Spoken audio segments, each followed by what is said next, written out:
이스라엘의 역사, 이스라엘의 역사를 두고 보면 아브라함과 이삭과 야곱, 이 아브라함, 이삭, 야곱의 시대를 족장 시대라 이렇게 부릅니다.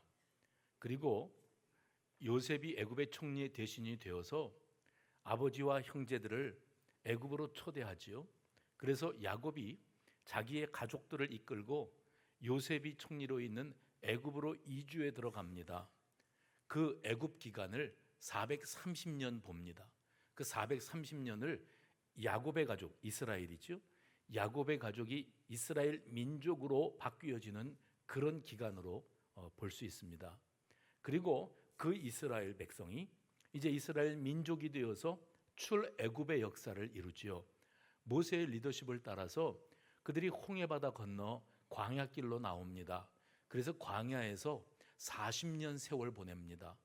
430년에 비해서는 그다지 짧은 기간이라고 말할 수밖에 없는데 그래도 40년은 결코 짧다고 말할 수 없었겠지요. 이 40년 광야 시대를 보낸 이후에 이스라엘 백성들이 요단강을 건너서 가나안 정복 전쟁을 치릅니다. 지난주에 말씀드렸던 것처럼 이 가나안 정복 전쟁은 한 10년 정도로 봅니다. 그리고 이 정복 전쟁을 통해서 이스라엘의 12지파들이 땅 분배 작업이 마무리되어졌을 때 그때 무렵을 이제 사사시대의 시작으로 봅니다. 이 사사시대가 악순환의 연속이었다고 말씀드렸고 학자들은 이 사사시대를 400년 기간으로 본다고 언급을 했던 기억이 있습니다. 사사시대가 지난 이후에 이스라엘 백성들이 하나님 앞에 우리도 눈에 보이는 왕, 다른 나라에도 있는 왕을 세워달라고 아우성을 쳐서 여호와 하나님께서 이스라엘 백성들에게 왕을 허락하십니다. 이걸 왕정 정치 시대의 시작이라 초기 왕조 시대라 이렇게 말합니다.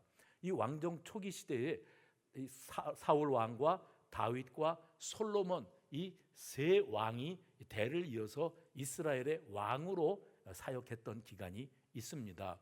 그리고 이 사울과 다윗과 솔로몬 이 솔로몬 왕 때를 마지막으로 초기 왕정 시대는 저물어 버리지요. 그 다음에 이어지는 시대가 이제 분열 왕조 시대입니다. 이스라엘 나라가 두 쪽이 납니다. 북이스라엘과 남유다로 분열 왕조 시대가 이어지게 되어지고 이 분열 왕조 시대를 지나서는 포로 시대로 들어섭니다. 이 모든 이스라엘의 역사를 쭉 놓고 보면서 우리가 생각해 봐야 될 것이 있는데 하나님께서 솔로몬과의 언약을 통해서 이스라엘 민족을 조성하시겠다고 작정하시고 하나님이 세우신 그 놀랍고 귀한 그 뜻이 이루어지기 위해서 이 모든 역사의 흐름이 있었다고 하는 사실을 우리가 믿음의 눈으로 바라보면서 이스라엘의 역사를 봐야지 그냥 단편적으로 어떤 시대에는 누구에게 무슨 사건이 있었고 어떤 시대에는 어떤 사연이 있었고 이렇게 단편적으로 봐서는 성경 전체에 여호와 하나님께서 이 민족을 다루시며 일하고 계시는 역사를 온전히 이해하기가 어렵습니다. 오늘 본문도 마찬가지입니다. 역사를 가만히 돌아봤을 때 솔로몬 왕이 죽고 그의 아들 르호보암이 왕이 되었을 무렵에 그 르호보암이라고 하는 솔로몬의 아들이 이스라엘 백성들 전체를 향하여 어떤 선언을 하는가 하면 이제부터 내가 너희들의 자녀들을 병사로 모집하겠다. 그리고 국가에 중요한 일이 있을 때마다 너희들의 노동력을 동원시키겠다. 그래서 소집령이 내리면 이스라엘 백성들은 꼼짝없이 왕의 명이기 때문에 동원되어질 수밖에 없었습니다. 과도한 노동력이 착취되어졌고 게다가 이 르호보암 왕이 했던 일이 그리고 많은 세금을 거둬들였던 일입니다. 이 일로 말미암아 이스라엘 백성들이 너무 힘든 세월을 보내고 있다가 북쪽에 있는 10개 지파 사람들이 대표자 한 사람을 뽑아가지고 왕에게 파견했습니다. 어떤 말을 전했는가 하면 왕께서 우리들에게서 노동력을 거두어 가시고 많은 세금을 부과해서 세금을 거둬들이려고 하는데 이게 너무 버겁습니다. 우리가 감당하기가 어려우니까 왕은 그런 과도한 욕심 부리지 마시고 우리 백성들을 위하는 정치를 좀 해주시기를 바랍니다. 그 말을 전했던 사람의 이름이 여로보암이라고 하는 사람이었는데 르호보암 왕이 그 10개 지파의 대표자로 와서 왕에게 충언을 했던 그 여로보암을 말을 거절합니다. 이런 자의 거절을 당하니까 여로보암이 어떤 마음이 들었는가 하면 내가 이제 왕에게 속된 표현으로 찍혔어요. 그래서 내가 목숨을 건지기 위해서는 도피해야 되겠다 해서 어디로 가는가? 애굽으로 도망갑니다. 여로보암이 애굽으로 도망가 있을 때 이 북쪽 지방에 있었던 10개 지파 사람들이 사람을 보내서 여로보암을 모셔옵니다. 그래가지고 말하기를 왕이 이렇게 우리의 요구를 들어주지 않으니 우리가 우리끼리 나라를 세웁시다. 당신이 우리의 왕이 되주십시오 해서 세워진 나라가 북이스라엘 나라입니다. 여로보암을 중심으로 해서 10개 지파가 모여졌고 나머지 2개 지파가 남유다를 이루게 되었던 겁니다. 이것이 이스라엘의 역사였습니다. 그런데 이렇게 이스라엘이 북이스라엘과 남유다로 양분되는 분열 왕조 시대가 시작될 때 이 시대를 지나고 난 이후에 이스라엘의 역사, 그러니까 분열 왕조, 북쪽은 북쪽대로 남쪽은 남쪽대로 자기들이 이스라엘 백성 아브라함의 후손이라는 자부심으로 살아가지만 그들이 그 시대를 마감하고 이스라엘 역사 가운데 최암흑기로 들어서게 되는데 그때가 어느 때인가 하면 포로기입니다. 바벨론 포로 생활, 그때는 70년 동안을 바벨론 땅에 끌려가서 포로 생활을 해야 했습니다. 그래서 역사 가운데 보면 북이스라엘이 먼저 아수르라고 하는 나라에 의해서 패망당하였는데 그것이 주전 722년에 이루어졌던 일이고 그보다 136년이 지난 이후에 남쪽에 있었던 유다 나라도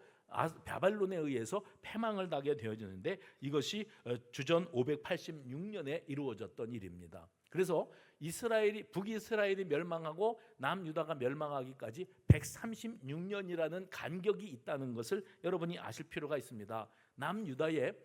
남유다가 바벨론에 의해서 멸망당했던 장면이 열왕기하 25장에 기록되는데 거기 8절에 보면 이렇게 되어 있습니다. 바벨론 왕 느부갓네살 즉위 19년째가 되는 해 5월 7일에 바벨론의 느부사라단 장군이 예루살렘을 함락시켰더라 이렇게 되어 있습니다. 그리고 이때 당시에 왕이 폐위가 되고 남유다지요. 왕이 폐위가 되고 예루살렘 성전은 완전히 불타버렸고 예루살렘 성도 다 무너졌고 그 성 안에 있던 집들도 하나도 남김없이 다 불태워졌다. 얼마나 처참합니까? 이것이 열왕기하 25장 9절과 10절에 나오는 기록인데 그 무리들 가운데에 이스라엘 남유다 백성들입니다. 성중에 남아 있다가 포로가 되어진 사람들, 또 유다 왕국의 그 귀족들, 왕족이 되는 사람들, 주요한 사람들이 다 바벨론으로 줄줄이 포로로 끌려갑니다. 그리고 예루살렘 성, 이 남유다가 있던 자리에 폐허가 된 땅 위에 남아 있는 자들은 그때 당시 시대에 가장 비천한 신분에 있었던 사람들이 그 땅에 남게 되어집니다. 그래서 거기서 그들은 포도 농사를 짓고 그리고 그 무너진 도성 위에서 농사를 짓는 이런 일들을 했다고 했습니다. 이때에 바벨론 왕 느부갓네살이었는데 바벨론 왕 느부갓네살이 제일 먼저 한 일이 무엇이었는가 하면 유다 예루살렘을 함락시키고 성전을 불사르기 전에 그 성전 안에 있는 기구들, 하나님 앞에 제사하느라고 만들어진 기구들, 모세의 명령에 의해서 이 기구들이 뭘로 만들어져 있는가 하면 백성들이 귀걸이와 목걸이와 팔찌를 뽑아가지고 빼서 내놓은 것으로 녹여서 만든 황금으로 만든 기물들입니다. 하나님 앞에 제사할 때 쓰였던 그 황금으로 만든 기물들을 불사르기 전에 먼저 싹 거두어 드리지요. 그리고 바벨론으로 가져갑니다. 그리고 바벨론으로 가지고 가서 그때 바벨론 나라의 그 우상의 이름이 바르둑이라고 하는 우상이었는데 그 바르둑 우상을 섬기기 위한 자기들의 제사, 자기들의 그 우상 숭배의 자리에 창고에다가 유다 예루살렘에서부터 약탈해 가지고 온 하나님 섬기는 그 성전 기물들을 갖다가 쟁여놨습니다. 이런 현실이 딱 되어졌을 때 이스라엘 백성들이요 어떤 마음이었는가? 전쟁의 패망에서 우리가 끌려온 것도 서럽고 고통스럽고 비참한데 우리 여호와 하나님을 섬기던 이 성전 기물들이 우상 숭배 그 산당의 창고에 쟁여져 있다, 쌓여 있다. 이걸 생각하면 정말 견디기 힘들고 이 비참한 현실과 상실감 가운데 그들이 몸부림을 쳤을 겁니다. 이 지점에서 우리는 아까도 언급했던 것처럼 이렇게 되어지는 모든 이스라엘의 역사, 특별히 흑암기라고 말씀드렸죠. 암흑기를 지나고 있는 역사가 단지 유다 나라가 하나님 앞에 범죄해서 하나님이 이방 나라를 들어서 유다 나라를 치게 하시고 유다 나라는 꼼짝없이 완전히 전쟁에서 패망을 당하고 그리고 포로로 끌려가고 다 빼앗겼다, 이런 역사로만 볼 일이 아니었다는 거예요. 이 모든 일들을 바라볼 때 하나님께서 하시는 일, 하나님의 손대심입니다. 해봅시다. 하나님의 손대심.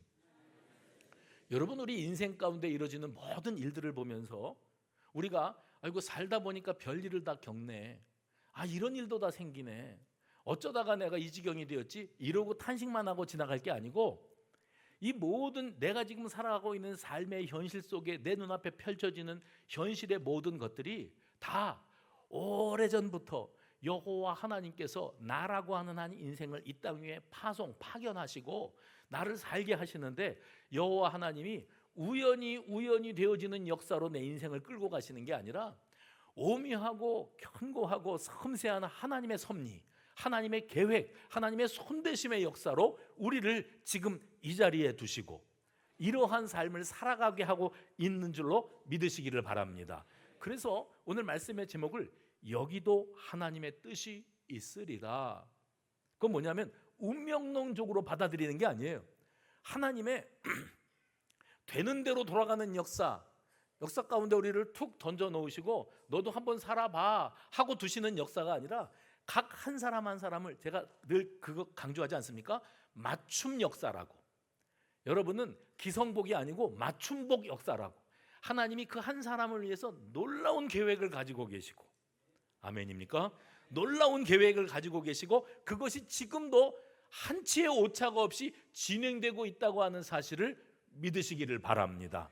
그래서 욥을 두고 친구들은 네가 뿌린 대로 거두는 거야, 네가 이런 비참함을 겪고 있는 것은 네가 저지른 죄 때문이야, 그러니까 우리는 모르는데 네 죄를 빨리 우리 앞에 자백해, 하나님 앞에 회개해, 그랬거든요. 그런데 그들은 욥에 대해서 너무 몰랐습니다.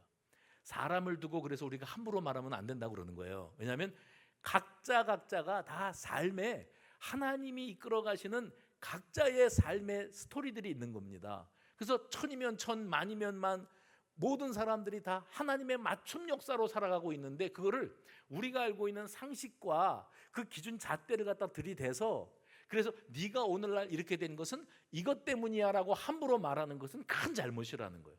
그러니까 이스라엘의 역사 하나만 두고 봐서도 여호와 하나님께서 이스라엘 백성들을 향해서 그들이 알고 느끼는 것보다 더 놀라운 계획, 더 크신 일들을 이루어가고 계셨음을 믿으시기를 바랍니다. 그래서 저는 오늘 말씀 제목을 여기도 하나님의 뜻이 있으리라 이렇게 바꿨지만 사실 며칠 전에 바꿨고요. 원래 원고를 작성할 때는 뭐라고 썼냐면 다니엘을 다시 생각하다 이렇게 됐었습니다. 다니엘서를 우리가 묵상할 때 내가 알고 있는 다니엘서의 스토리가 있지 않습니까? 다니엘은 이런 일이 있었던 사람이다. 사자굴에 던져졌었고 하나님께서 거기서 살려주셨고 그가 후에 자기가 포로로 잡혀온 바벨론이 페르시아 제국에 의해서 패망당했을 때 포로로 잡혀왔고 자기를 포로로 잡고 있었던 나라가 멸망당해서 페르시아 대제국이 되었을 때 그 포로 출신이었던 이 다니엘이 페르시아 제국에 총리들을 많이 세우는데 워낙에 땅덩어리가 넓으니까 페르시아 황제가 그 총리들을 다 세웠는데 그 총리들 여럿 가운데에 대표 총리 한 사람을 세워서 왕하고 직통하게 했는데 페르시아 제국의 대표 총리가 누가 됐는가 하면 다니엘이 됐습니다. 그러니까 우리가 이런 스토리들을 읽으면서 다니엘의 이야기는 입지전적인 이야기예요. 죽을 뻔했고 포로 신분에다가 죽을 뻔했던 그가 살아나서 하나님의 위대한 일을 이루었다. 그는 성공했다. 이런 스토리로 다니엘서를 읽어내려가는데 그게 대단히 위험하고 잘못된 해석이 될 수 있기에 오늘 다니엘서를 다시 생각해보자 이런 차원에서 말씀을 나눕니다. 하나님은 일찍이 이스라엘과 남유다 백성들에게 선지자들을 보내셨습니다. 선지자들을 보내셔서 저들이 이제 나라를 잃게 될 것이고 또 비참하게 멸망하게 될 것인데 왜 이런 일이 생기게 되었는가를 설명해 주셨어요. 선지자를 통해서. 그 내용이 열왕기하 17장에 나오는데 거기 17장 7절에 보면 이렇게 되어 있습니다.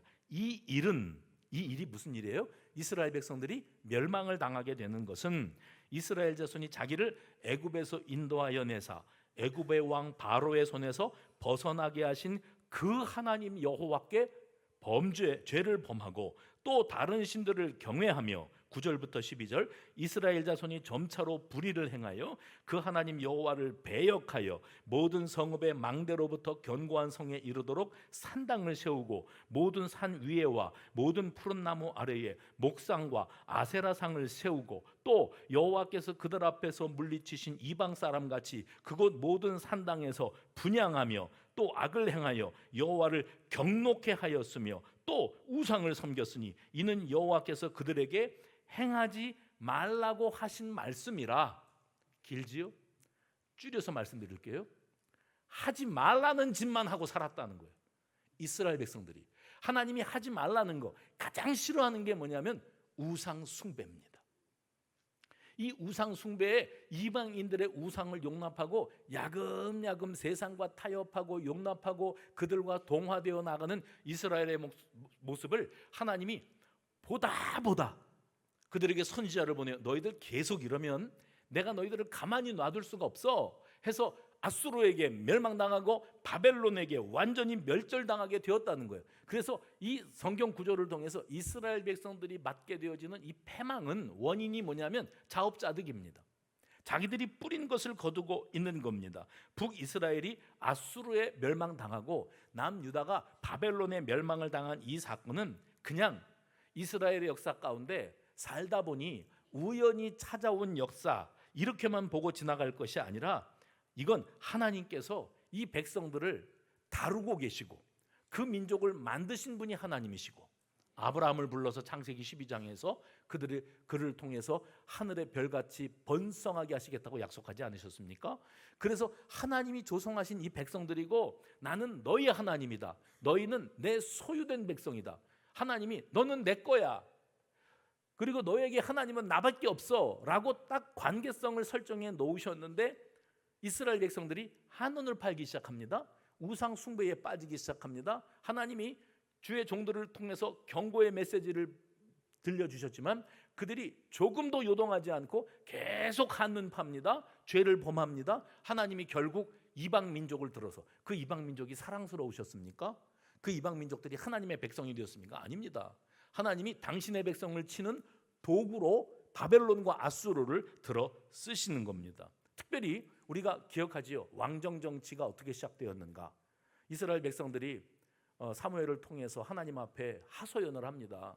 우리도 왕이 필요합니다. 다른 나라를 보니까 왕이 있어서 왕이 전쟁이 일어날 경우에 이 병력을 동원하고 모병을 하고 그리고 백성들에게서 이 전쟁을 치를 수 있는 여러 가지 이 세금도 걷어들이고 전쟁 준비를 치밀하게 짜고 장군들을 세우고 작전을 세워서 외세 침공에 대비하는데 우리는 오합지졸입니다. 우리는 왕도 없고 장군도 없고 병사도 없고 그러니 속수무책으로 이방의 침공을 당하면 쓰러질 수밖에 없습니다. 그러니 우리에게도 왕부터 세워주십시오. 이게 이스라엘 백성들의 요구였습니다. 그런데 그때 하나님이 뭐라고 그러셨는가 하면 너희들이 왕을 세워달라는 말이 무슨 말이냐? 내가 너희의 왕이다. 여러분 신정정치라는 말이 있거든요. 왕정정치, 보이는 사람이 다스리는 역사가 있지만 원래 이스라엘 백성들은 처음부터 지금까지 하나님이 통치하시는 나라요 민족이었는 줄로 믿으시기를 바랍니다. 내가 너희의 왕이다. 그것으로 뭐가 부족하냐? 그리고 내가 너희들이 원하는 대로 왕을 세워주게 될 경우에 그 왕은 너희들에게 과도한 세금을 요구할 것이다. 너희의 자녀들을 병력으로 동원할 것이다. 그거 감수할 수 있겠냐? 원래 우리가 인생을 살면서 쓴맛을 보지 않습니까? 시행착오. 그래서 이렇게 하면 안 되는 거구나 이제 깨달아요. 그런데 참 희한한 거 있습니다. 여러분의 자녀들이 여러분을 꼭 닮았습니다. 그래서 엄마 아버지가 했던 인생의 시행착오를 이 아이들이 고스란히 반복하려고 그래요. 그러면 붙들지요. 그리고 알아듣게 얘기합니다. 그러지 말라고. 너 그렇게 하면은 쓴맛을 본다고 후회할 거라고. 그러면 부모님 말씀이 옳다. 그리고 방향을 바꾸든가요? 아니요. 잔소리 좀 그만하라고. 내 인생은 내가 알아서 한다고. 내가 알아서 한다고. 죽이 되든 밥이 되든 내 인생은 내가 살 거라고, 간섭하지 말고 가만히 있으라고. 그래요. 이스라엘 백성들에게 하나님께서 니네들이 왕이 필요한 백성이 아니야. 너희들이 지금 우상 숭배하고 있을 때가 아니야. 하나님께서 너무 안타까우셔서 그러면 내가 너희들을 쳐야 돼. 너희들을 멸절시켜야 돼. 근데 이 백성들이 아 그렇구나, 지금이라도 정신 차려야지, 이게 아니고 그러지 마세요 하나님, 우리가 알아서 할게요. 이스라엘 백성들이 못 알아듣습니다.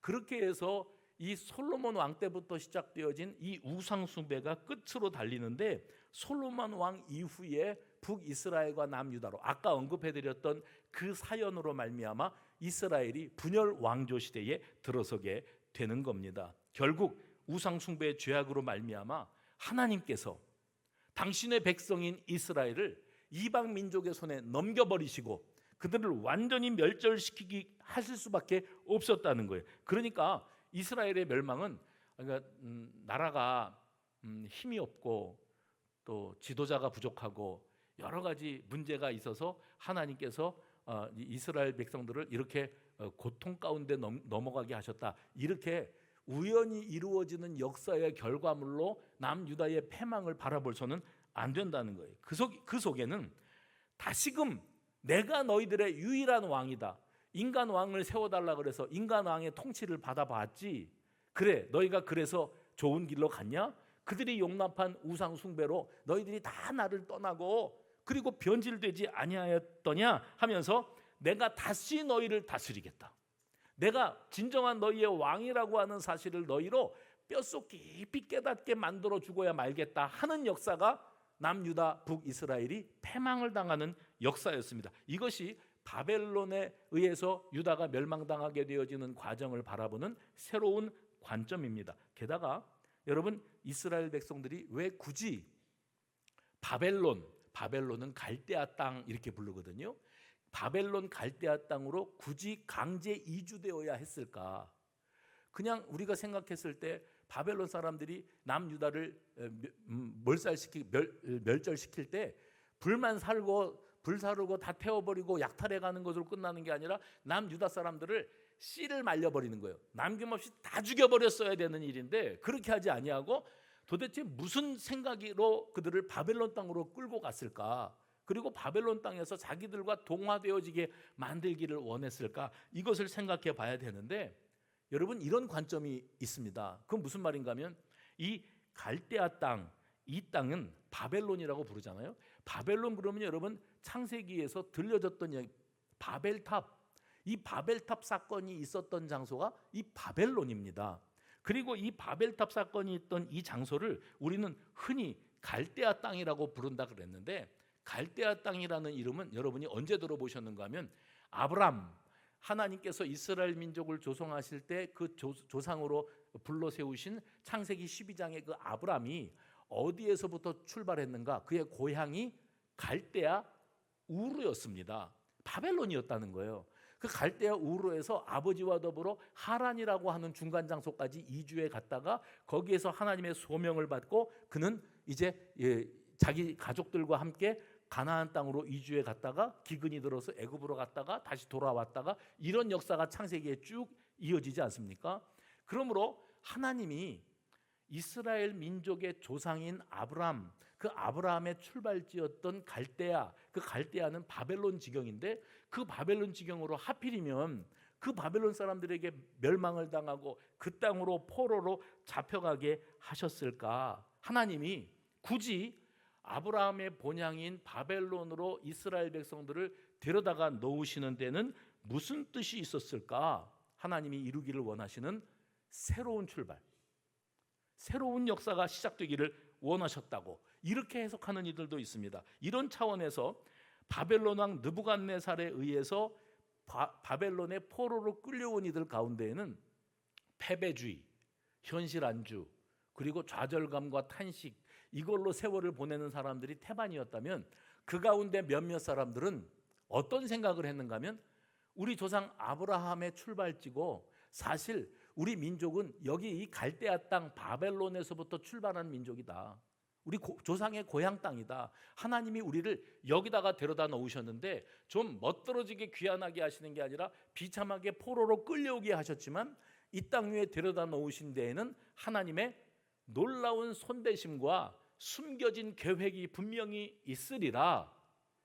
이런 자긍심을 잃지 아니하고 자기들의 정체성을 부여잡고 바벨론 땅에 포로로 끌려왔지만 포로 생활이 아니라 하나님의 백성으로서의 자기들 정체성을 생명처럼 지켜간 사람들이 있었다는 거예요.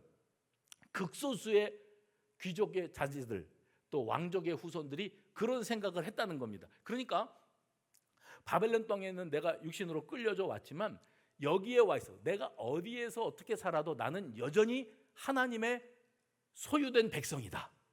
어디서 어떤 상황 가운데 떨어져 있어도 나는 하나님의 소유된 백성이라고 하는 이런 하나님의 백성으로서의 자기 본분 정체성을 붙들었던 사람들 가운데 다니엘과 세 친구들이 있었다는 겁니다. 그러니까 다니엘서를 우리가 이런 관점에서 바라봐야 되는 거. 지난주에 우리가 삼손 이야기를 하면서 나실인의 정체성을 붙들고 있는가 이런 주제로 말씀을 나눴습니다. 삼손 이야기할 때 그는 사사 중에 한 사람이었는데 태어날 때부터 하나님께서 아기가 없는 가정에 아이를 주시겠다고 하시면서 뭐라고 말씀하셨냐면 이 아이는 인간의 사랑으로 인간의 수단으로 만들어지는 아이가 아니고 내가 이 역사를 통해서 무언가를 깨우쳐 주기 위해서 너희들 가운데 선물로 보내는 아이다. 그러므로 이 아이는 태중에서부터 죽는 날까지 어디서부터요? 태중에 엄마의 뱃속에 조성될 때부터 죽는 날까지 이 아이는 보통 사람들과 차별화, 구별된 삶을 사는 아이가 되어야 된다. 그런 증거로 이 아이를 나실인으로 내가 세울 것이고 나실인이 된 이 아이는 포도주와 독주에 입을 대지 아니하여야 되고 그러니까 아무거나 주워 먹으면 안 돼요. 먹는 것에 자제하는 게 있어야 되고 그걸로 구별되는 겁니다. 특별히 눈에 확 띄는 것은 장발, 머리카락을 자르지 않습니다. 삭도를 머리카락에 대지 않는. 그러니까 어린 아이가 머리카락을 여자 아이들처럼 펄렁펄렁 휘날리면서 뛰어다니는 거예요. 사람들이 너 머리카락이 왜 그렇게 길어? 사내 자식이 좀 산뜻하고 간단하게 좀 자르지. 그러면 그때마다 이 아이는 말했을 거예요. 우리 엄마 아빠가 나를 나실인으로 하나님이 나를 나실인으로 구별하여 주셨대요. 그래서 나는 먹는 것도 마시는 것도 조심해야 될 뿐만 아니라 이 머리카락을 자르면 안 돼요. 그러면 세상 가운데서 이 아이는 확연하게 구별된 아이, 그런 아이로 크지 않았을까요? 다니엘서에 나실인들이 등장합니다. 자기들의 정체성을 붙들었던 인물들이 누구예요? 다니엘과 세 친구들이에요. 그들은 뜻을 정했답니다. 뜻을 정해서 하는 말이 왕의 음식과 왕이 마시는 포도주로 나를 더럽히지 아니하리라. 포도주와 음식으로 나를 더럽히지 아니하리라는 말은 무슨 말인가 하면 내가 어디에서 어떻게 살아가고 있든지 나는 거기에서도 하나님의 소유된 백성이다. 나는 하나님 거다. 그러므로 환관장에게 자기들을 관할하는 사람에게 부탁하는 거예요. 우리를 더럽히지 아니할 수 있도록 왕의 음식과 왕의 포도주로 우리들이 먹지 아니하고 채식만 하고 살아도 얼굴은 더 윤기가 나고 더 아름다워질 수 있다는 것을 보여주기를 원합니다. 이것이 증명되면 당신도 입장 곤란하지 않지 않겠습니까? 이렇게 표현을 합니다. 그리고 그 아이들은 정말 다른 아이들과 다르게 살았지만 세상 가운데에서 빛이 되고 또 멋있는 사람들로 커 나갔어요. 그게 포로 생활을 하고 있는 이스라엘 백성들의 그 절망감 또 패배주의에 큰 위로가 되었을 겁니다. 아, 그렇구나. 이 어린 것들이 그런 마음을 품는 것처럼 우리가 남의 나라에 포로로 끌려와서 종살이를 하고 비참한 생활을 하고는 있지만 그래도 우리는 여기서도 하나님의 소유라고 하는 사실을 만천하에 드러낼 수가 있게 되었구나. 이것을 깨닫게 되었다는 겁니다. 여러분, 현대 그리스도인들의 삶의 모습을 한번 생각해 보십시오. 우리는 마치 포로로 끌려온 이스라엘 백성들처럼 이 땅 위에 살아가면서 그리스도인의 자기 정체성을 지키기가 참 어려운 시대를 살아가고 있습니다. 체념하고 현실 상황에 타협하고 그저 남들이 하자는 대로 내 생활 방식을 그냥 그대로 남들이 살아가는 방식 그대로 따라서 가는 경우들이 얼마나 많습니까? 그래서 내가 그리스도인임을 드러내는 것 자체가 부끄러운 일, 망신스러운 일, 사람들이 내가 크리스찬이라고 하는 사실을 몰랐으면 좋겠고 내 친구들이나 내 주변에 있는 직장 동료들이나 그걸 몰랐으면 좋겠고 나도 굳이 나 교회 다니거든, 나 하나님의 사람이거든 이렇게 말하지 않고 그냥 그들이 하자는 대로, 나실인 아니지요. 정체성 없습니다. 먹자는 거 다 주워 먹고 하자는 일 다 하고 그렇게 살아가고 있는 그리스도인들이 이 땅에 얼마나 많습니까? 소위 MZ세대 그리스도인들이 이 땅에서 직장생활 환경이 어떠한가를 생각해 봅니다. 사회생활, 친구관계, 사람들은 그래요. 우리가 그리스도인, 참 그리스도인을 찾아보기가 힘들다. 혹시 예수 믿는 사람, 그리스도인은 이 사회에서 멸종된 것이 아닐까? 그 정도로 다 숨죽이고 살아가고 있다는 겁니다. 근래에 제가 신문에서 어떤 목사님이 쓴 칼럼을 읽었는데 그 칼럼의 제목이 뭐냐 하면 커밍아웃이에요. 뭐라고요? 커밍아웃. 커밍아웃이 뭔가 했더니 크리스찬 커밍아웃이에요. 그런 제목으로 글을 쓰셨어요. 그 내용인즉 이렇습니다.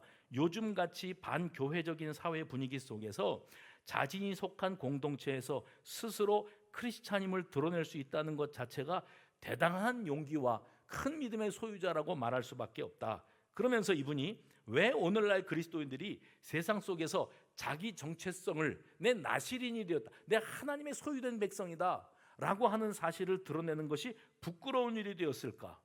그것은 단지 우리가 살고 있는 이 사회가, 교회가 본이 되지 못하고 세상 사람들에게 손가락질을 받는 대상이 되었기 때문에 부끄러워하는 것이었을까? 아니다. 왜냐하면 예수님 당시에도 그리스도인이라고 하는 신분은 사실 조롱하느라고 붙여준 이름이었어요. 그러니까 우리 표현대로 예수쟁이, 그리스도인이라고 하는 이 용어 자체가 그들을 비하하고 조롱하기 위해서. 그러니까 그때도, 과거에도 믿는 사람들은 그 사회에서 조롱거리가 되고 그리고 외면의 대상이 되고 손가락질을 당했습니다.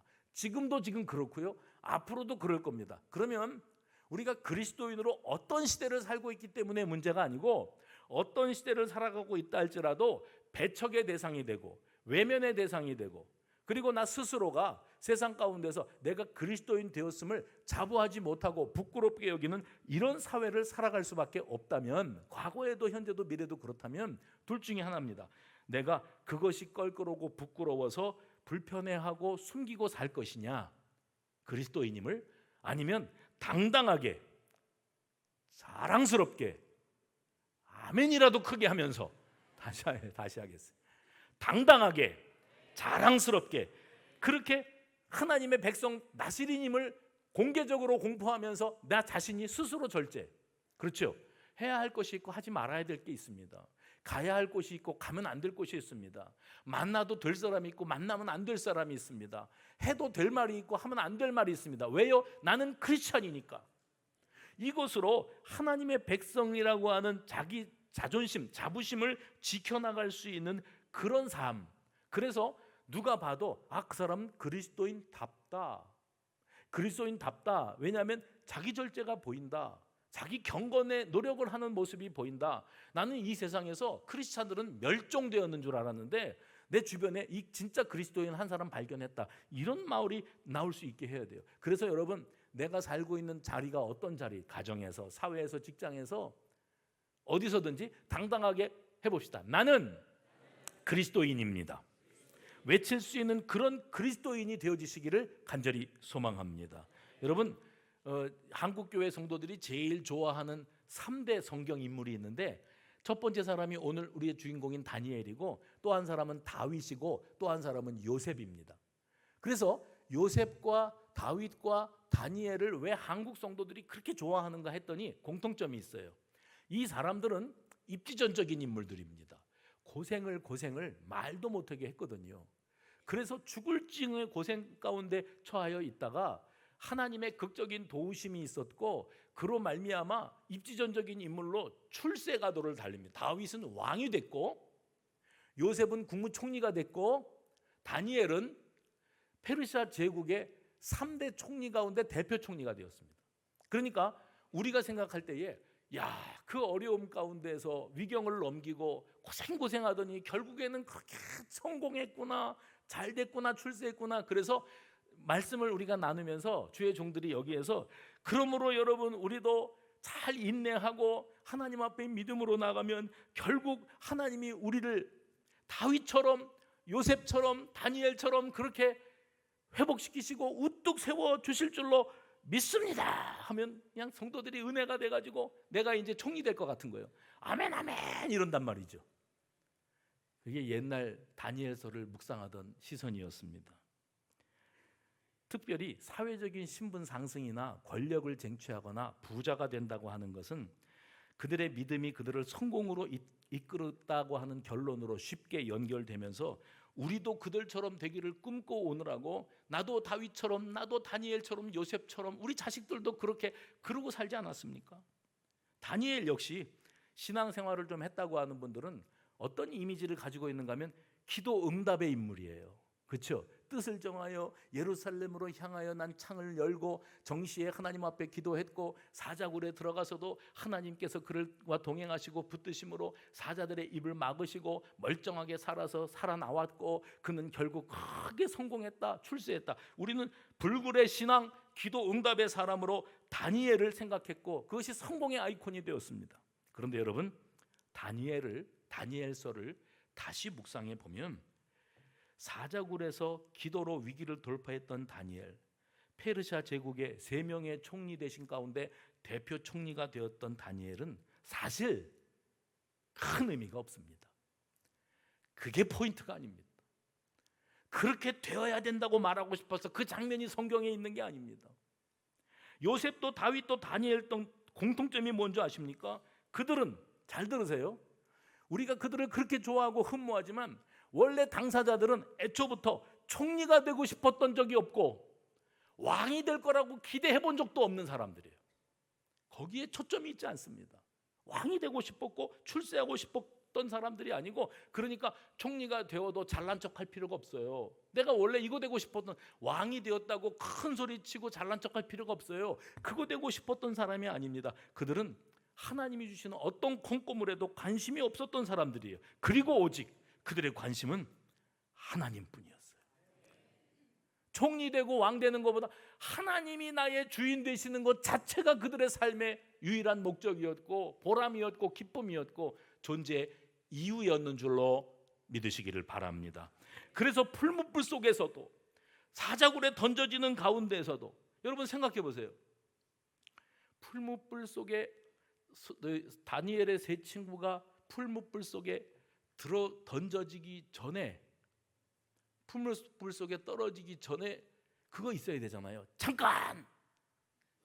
그게 극적이죠. 드라마틱합니다.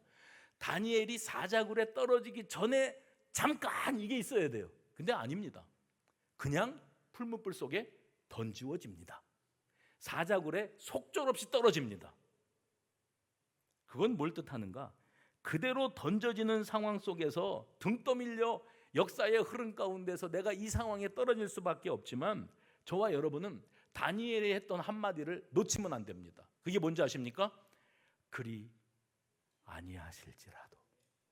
그리 아니하실지라도가 뭐예요? 우리가 기도하는 내용은, 주님, 제가 사자굴에 떨어지게 되었는데 내가 떨어지기 직전에 극적인 어떤 역사를 이루셔서 나를 꼭 건져주실 줄로 믿습니다. 우리가 병들지 않도록, 사업이 망하지 않도록, 우리 애가 대학에 떨어지는 일이 없도록, 이 집이 빨리 빠지도록, 우리 딸이 시집을 가도록 하나님이 꼭 역사하실 줄로 믿습니다. 이 일이 안 되면 하나님은 하나님도 아니고 그런 일은 난 상상도 해볼 수가 없습니다. 내 믿음을 아시지요? 금요기도 합니다. 철야기도 합니다. 금식기도 합니다. 주님, 기어이 내가 원하는 대로 그렇게 해 주옵소서.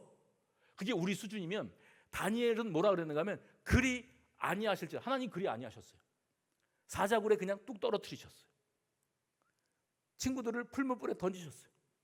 그리 아니하실지라도 그는 내가 여기에서 불타 죽고 내가 사자의 밥이 돼서 갈기갈기 찢겨 죽어도 내 관심은 여기서 살아남아서 총리 대신이 되는 게 아니고 나는 하나님이 목적이고 하나님밖에 관심이 없어. 그러니까 내 잘난 맛으로 살 게 하나도 없는 거예요. 허세 떨 게 아무것도 없는 거예요. 내가 총리 됐으니까 이제 총리 노릇을 멋들어지게 해봐야지. 내가 왕이다. 그런 적이 없다니까요. 그냥 하나님이시면 족합니다. 나는 내 인생에 그리 아니하실지라도 내가 원하는 것들이 이루어지지 아니하고 극적인 반전의 역사가 없어도 나는 그냥 나시린으로 살 수 있는 것만으로 족하고 하나님이 나의 소유권자가 되시고 내가 하나님의 소유된 백성임을 나는 깨닫고 그것으로 족한 인생을 저는 삽니다. 내가 원하는 기막힌 타이밍에 하나님이 극적인 반전을 이루어 주시기를 그렇게 기도하고 살아오는 우리들에게 다니엘이 말하는 거예요. 나는 아니야. 나는 아니야. 그래서 나 다니엘을 여러분들이 흠모하고 사모하고 다니엘처럼 되기를 원한다면 큰 착각입니다, 여러분. 나는 총리 대신 되고 싶은 적 없습니다. 사자굴에 던져질 때 하나님이 나를 여기 그냥 뚝 떨어뜨리신다 할지라도 나는 여호와 하나님을 놓치지 않겠습니다. 버리지 않겠습니다. 하나님을 떠날 수가 없어요. 나는 하나님밖에 없습니다. 지난 5월 한 달을 여는 특별 새벽 집회 3일 동안 말씀을 나누면서 그리스도인의 행복론이라 이런 제목으로 말씀을 나누었던 기억이 있습니다. 그래서 사람이 행복을 느끼는 차원이 있는데 가장 낮은 차원이 뭐냐면 저급한 행복이에요.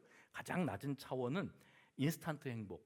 왜냐하면 내가 원하는 것, 이것만 되면 내가 참 좋겠다 하는 거 있잖아요. 그것이 이루어지면 그러면 행복합니다.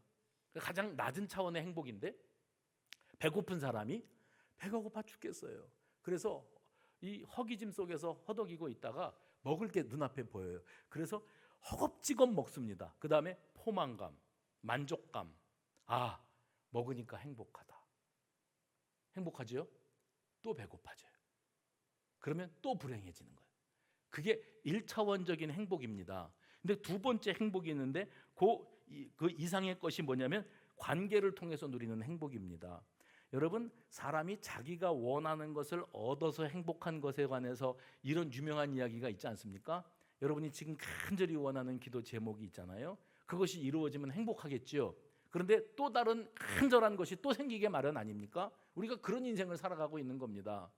집을 장만하면 6개월 행복하답니다. 차를 바꾸면 한 달 행복하답니다.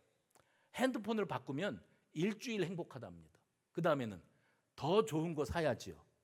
그게 인간이라면 두 번째 행복은 관계. 가진 것은 없지만 우리 부부가 가난하고 힘들어도 우리 부부가 서로 화목하고, 아멘 하신 분 가정은 화목하실 줄로 믿습니다. 부부가 화목하고 서로 참아주고 배려하고 양보하고 믿어주고 기다려주고 아멘도 잘하고 그렇게 살아가면 그게 행복의 조건이 되는 거예요. 그러니까 고대광실 높은 집에 사는 게 아니라 초가상간 가난하게 살아도 집안이 화목하고 애들이 착하게 잘 커주면 비록 머리는 나빠서 공부는 못해도 애들이 곁길로 안 나가고 착하게 잘 자라주면 그게 행복인 겁니다. 이걸 관계에서 누리는 행복이라고 그래요. 세 번째 차원이 뭐냐면 하나님과 결속되어지는 행복이에요. 아멘입니까? 하나님과 내가 결속되어져서 하나님과 함께하는 이 시간이 너무 소중해요. 다른 어떤 것과 비교할 수 없는 행복. 그 다음에 제가 마지막으로 드렸던 행복의 차원을 어떻게 말씀드렸는가 하면 긁어 모으고 소유하고 쌓아놓고 그래서 만족하고 배 두드리고 사는 행복이 아니고 하나님이 내게 은혜로 주신 것들을 나누고 베풀고 그래서 조건 없이 주고 사는데 그 주고 살아가는 삶이 내게 안겨주는 행복감이라는 것은 세상의 것과 비교할 수 없다는 거예요. 초대교회가 그랬습니다. 초대교회 성도들이 네 것 내 것 하지 아니하고 모두가 다 형통했다.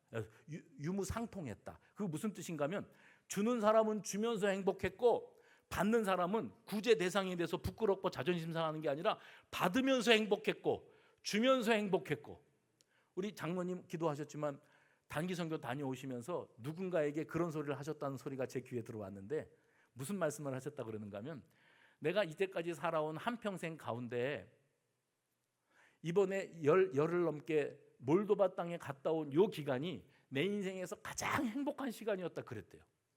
뭐가 그렇게 행복했을까? 그냥 우리는 내 것 지키느라고 혈안이 되어 있는 인생인데 그 우크라이나 땅에서 그 나라 백성들이 250만 명이 인구인데 한 3, 40만 명이 우크라이나 땅에서 몰도바 땅으로 피난 와 있는 거예요. 대부분 노인들과 여인들과 어린이들이에요. 근데 이 사람들을 여러분들이 사랑으로 그 한 사람당 3만 원짜리 그 구호 물품 키트를 마련하기 위해서 뭐 정성을 모아주신 것으로 그분들에게 하나씩 나눠드리고 그분들 앞에 공연하고 하나님의 사랑의 메시지를 전하고 간증을 전하고 하는데 그들이 받는 그 감동과 은혜 고맙잖아요. 저 동양 사람들은 다 못 사는 줄 알았거든. 근데 우리는 또 유럽에 살면 다 부자인 줄 알았거든. 근데 유럽에 가봤더니 세상에 못 살아도 그렇게 못 사는 사람들. 그럼 영국, 프랑스, 독일, 이태리 가보셔도요. 왜 에어컨을 안 틀어요? 그러면 창문 열면 되지 에어컨이 왜 필요해요? 이런데요. 그래서 프랑스 파리 올림픽을 앞두고 지금 에어컨을 안 트는 올림픽 한다고. 왜냐하면 그 사람들은 에어컨이 100명 중에서 10명이나 틀고 살까 말까 없대요. 원래 없대요. 여러분들은 집에 들어갈 때 키 딱 대면은 문이 열리지요? 손가락 얹으면 문 열리죠? 이 사람들은 호주머니에서 열쇠 꾸러미를 꺼내가지고 놓고 돌립니다. 우리는 카드 키 쓴다 그러면 깜짝 놀래고요. 비데 쓴다 그러면 깜짝 놀래고요. 그런데 유럽 사람들이, 그 잘난 사람들이 찬란한 역사만 자랑하는 거지 문명적으로도 혜택을 못 보고 미개하게 살고 있는 거예요. 근데 그 가운데서도 뭘도 봐 어렵고 가난한 사람들인데 그 사람들에게 예수 사랑과 복음을 들고 아무 조건 없이 베풀고 나누고 사랑을 나누기 위해서 찾아갔는데 그 사람들도 감동받고 찾아간 우리 단기 선교팀도 감동받는 거예요. 그 은혜의 간증은 이제 곧 우리가 듣게 될 줄로 믿습니다. 그래서 여러분 진정한 행복은 무언가? 내가 복음을 알고 이러니까 설교가 안 끝나는 거예요. 내가 복음을 알고 감사를 알고 예수 사랑을 증거하고 살아갈 줄 아는 그런 기쁨, 봉사와 나눔과 섬김의 기쁨과 감격을 누리면서 살아가게 되어질 때 거기서 참 행복이 있는 줄로 믿으시기를 바랍니다. 느부갓네살 왕은 비참한 사람이었어요. 하나님께서 꿈을 통하여 계시하시고 풀문불 속에서 다니엘의 세 친구들이 멀쩡하게 살아나오는 모습을 통해서 계시하신 게 뭐냐면 겸손해라. 너 까불면 큰일 난다. 그랬는데 느부갓네살이 바뀌지 않았어요. 그래서 꿈에서 본 형상으로 자기 우상을 금덩어리로 만들어 놓고 그 앞에 절하라고 만들었던 장본인이 되었습니다. 그래서 그는 자기를 높이기를 원했던 사람이 되고 말아요. 그런데 우리가 다니엘서를 읽으면서 나도 다니엘처럼 입지전적인 인물이 되고 어려움 가운데서 극적으로 건짐을 받고 그리고 출세가도를 달라서 부자가 되고 이루고 있는 그리스도인들에게, 현대 그리스도인들에게 다니엘서는 말합니다. 아니다. 그의 관심은 거기에 있지 않았다. 오로지 그의 관심은 하나님 한 분뿐이었다. 오늘 우리 모두의 관심은 어디에 있습니까? 우리 모두의 관심은 하나님의 나라, 복음. 이것을 우리 것으로만 여기는 게 아니라 내 곁에 있는 이들에게 하나님의 나라와 복음을 전할 수 있는 확신과 믿음이 있다면 그 사람이 이 세상에서 가장 행복한 사람. 왜요? 나시린의 정체성을 꽉 붙잡고 사는 사람이니까. 그래서 다니엘이 과연 유배지에서 어떻게 그렇게 당당할 수 있었고 감당할 수 있었는가를 생각해 보면 그의 중심에는 하나님이 나의 왕이십니다. 해봅시다. 하나님이 나의 왕이십니다. 내가 사자굴에서 벗어나지 못한다 할지라도 그리 아니하실지라도 내가 이 풀무불 같은 현실에서 불타 사그러진다 할지라도 내가 바벨론의 총리가 되지 못한다 할지라도 우리 아이가 입시에 성공하지 못한다 할지라도 출세가도를 달리지 못한다, 내가 이 병에서 나음을 입지 못한다 할지라도 그렇다 할지라도 하나님이 나의 하나님이신 것으로 족합니다.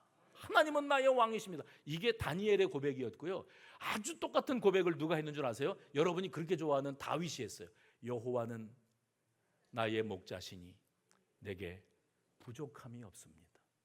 오늘 이 고백이 우리 중심에서 우러나오는 주일이 되시기를 주의 이름으로 축원합니다.